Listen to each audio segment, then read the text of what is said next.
এবার আরেকটি জিনিস হয়তো বা ইন্ট্রোডিউস হয়তো হচ্ছে যে অ্যান্টি কারাপশনের যে রুলস অ্যান্ড রেগুলেশনস আছে, আপনি যদি দেখেন বিপিএলে আমরা যখন আসি বাস থেকে নামার সাথে সাথে আমাদের ফোন নিয়ে নেওয়া হতো।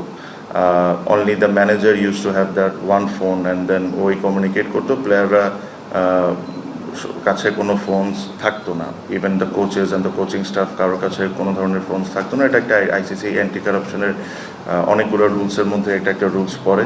সো এই জিনিসগুলো আমরা এবার থেকেই ইমপ্লিমেন্ট করা শুরু করছি।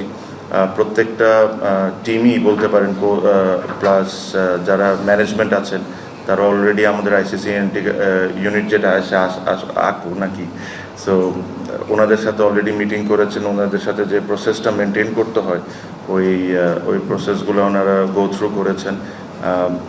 এই জিনিসগুলোর প্রতি আমরা খুবই সিরিয়াস। এখানে কোনো ধরনের কোনো ছাড় দেওয়ার প্রশ্নই আসে না। আর যে স্টেপগুলো, যে প্রসেসগুলো আমরা ফলো করব ইন্টারন্যাশনাল ক্রিকেটে বা ফ্র্যাঞ্চাইজ বেস টুর্নামেন্টে, আমরা চেষ্টা করব যে এবারও এটা হয়।